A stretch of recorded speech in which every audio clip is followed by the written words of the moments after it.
चौंका दिया ना इस भीड़ ने, नारेबाजी ने और समर्थकों के सैलाब ने।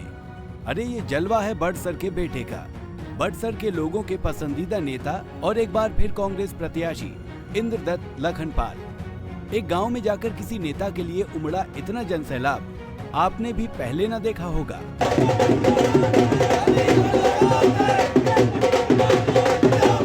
बड़सर में जनसैलाब का सिलसिला लगातार जारी है। दिन हो या रात हो, अपने लोगों के बीच इंद्रदत्त लखनपाल जैसे ही पहुंचते हैं तो भीड़ अपने आप उमड़ पड़ती है।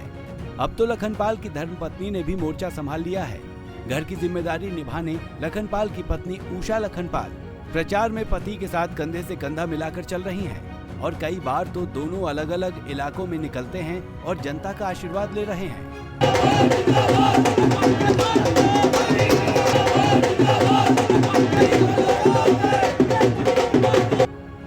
सोमवार को लखनपाल ने 60वीं पंचायत का दौरा किया और भाजपा के कई लोगों को कांग्रेस ज्वाइन कराई।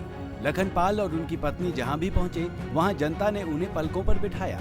लखनपाल ने इस दौरान जहां जनता के सामने कांग्रेस की उपलब्धियां रखी, वहीं भाजपा पर भी खूब हमला बोला। लखनपाल ने कहा कि हिमाचल में कांग्रेस के नाम की सुनामी चल रही है, जिसमें बीजेपी पूरी तरह से मलिया मेट होने वाली है। साथ में जो हमारे बेरोजगार बच्चे हैं उनके लिए हर विधानसभा क्षेत्र में 10 करोड़ रुपए का प्रावधान किया जाएगा, जो बिना ब्याज के आपको दिया जाएगा और उस पैसे से आप अपने रोजगार का काम शुरू कर सकते हैं। कोई भी छोटा मोटा रोजगार होगा वो आपके घर द्वार पे आपको मिलेगा।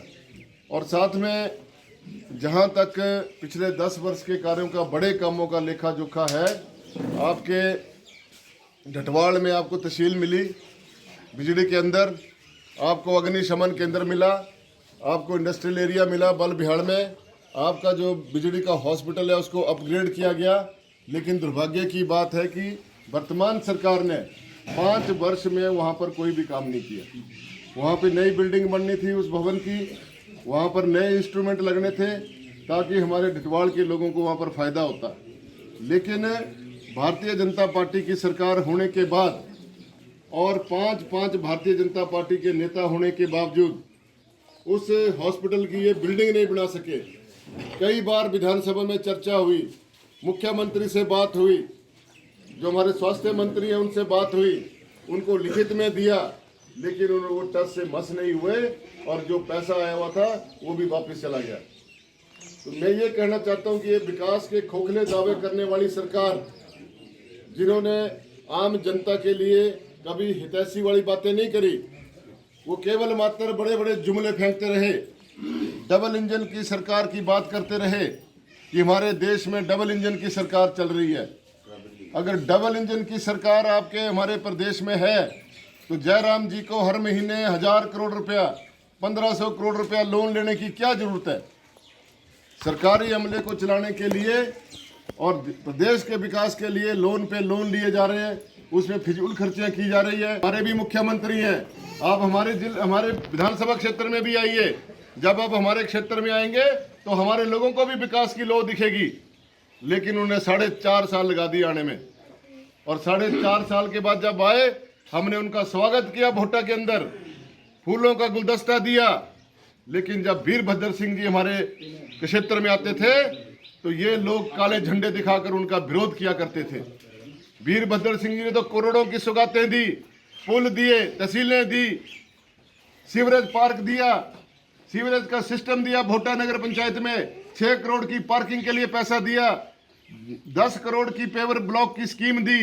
जो आपके यहाँ पर 60वीं में जो नीचे लगी है पेवर ब्लॉक, वो वीरभद्र सिंह जी की देन है, वो कोई भारतीय जनता पार्टी की देन नहीं है। आपका बिजली का जितना बाजार है वो सारे के सारे जिसमें टाइलें लगी है वो सारे वीरभद्र सिंह जी की देन है। आप घोड़ी दिवीरी में जो टाइलें लगी है वो वीरभद्र सिंह जी की देन है। जितनी पानी की स्कीमें बनी है वो वीरभद्र सिंह जी की देन है, वो हमारे कार्यकाल में हुई। जितने भी यहाँ कार्यालय खुले बड़सर विधानसभा क्षेत्र में वो सारे के सारे कांग्रेस सरकार के समय में खुले हैं। एक भी बड़ा कार्यालय भारतीय जनता पार्टी के लोग बता दें कि उनकी सरकार ने यहाँ पर बड़सर में खोले हैं। या सबसे बड़ा मुद्दा है महंगाई का, बेरोजगारी का। महंगाई की वजह से आप सबको मालूम है कि आज हर घर का जो बजट है वो सारा बिगड़ चुका है। और उस सिस्टम को बनाने में यदि कोई सबसे बड़ा दोषी है तो हमारे जयराम जी हैं, और जो हमारे देश में जो प्रधानमंत्री हैं मोदी जी, उनके कर कमलों से सारी महंगाई बढ़ रही है। भैया आराम से बैठ जाओ यार, चुप रहो, शोर मत करो।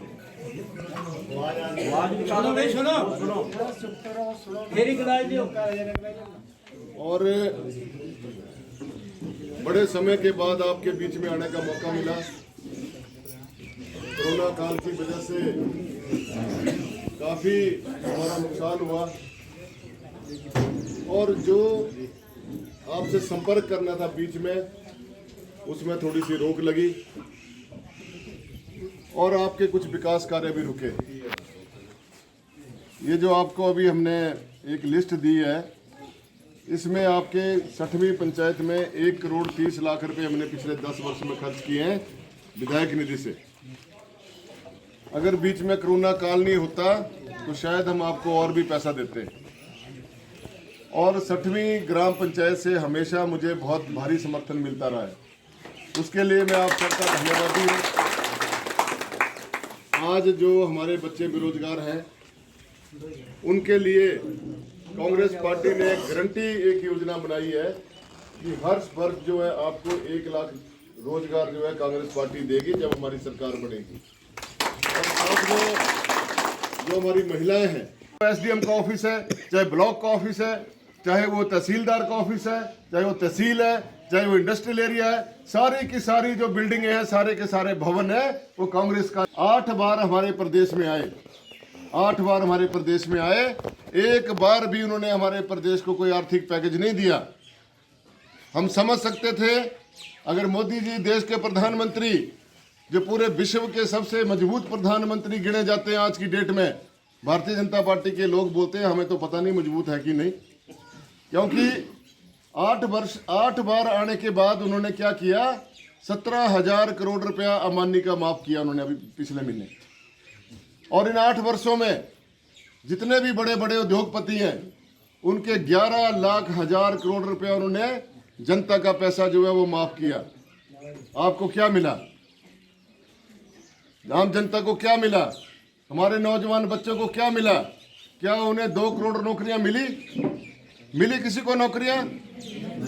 तो फिर जब मोदी जी ने कहा था आपके सामने कि मैं हर वर्ष 2 करोड़ नौकरियां दूंगा, 8 साल में 16 करोड़ नौकरियां होनी थी। 16 करोड़ नौकरियां अगर मिल जाती तो हमारे बच्चे जो हैं वो आत्मनिर्भर हो जाते, वो बेकार में ना घूम रहे होते। लेकिन मोदी जी ने सारे जुमले फेंके।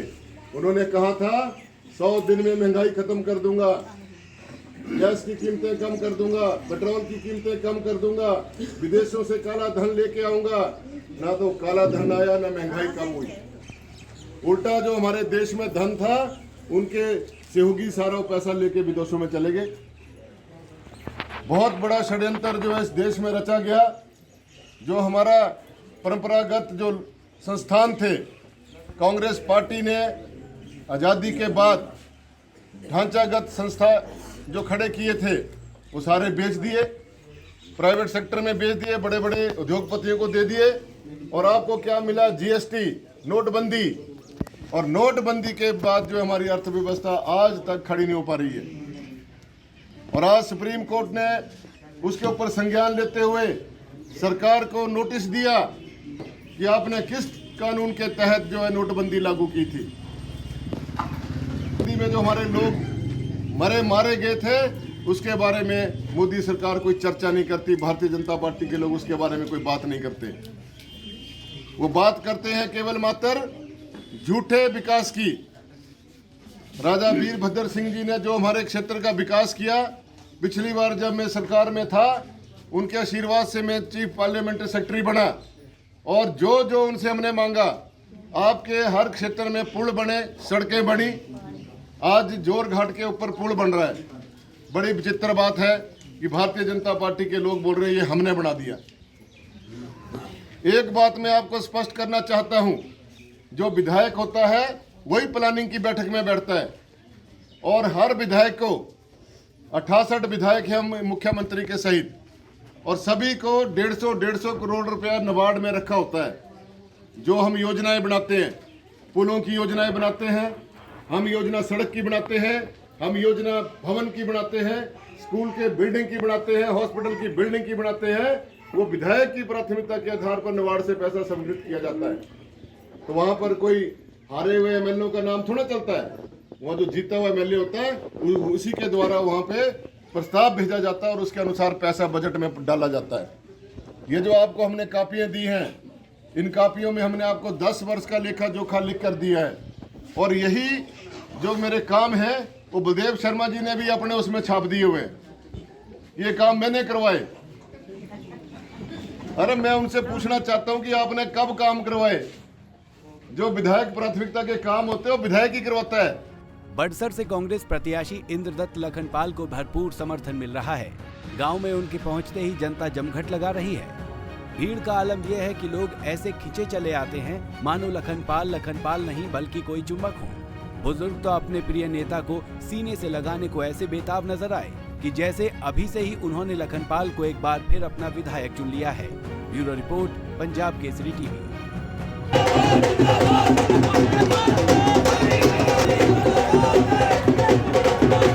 हमसे जुड़े रहने के लिए हमारे YouTube चैनल को सब्सक्राइब करें और नई वीडियो की नोटिफिकेशन के लिए बेल आइकॉन को दबाएं।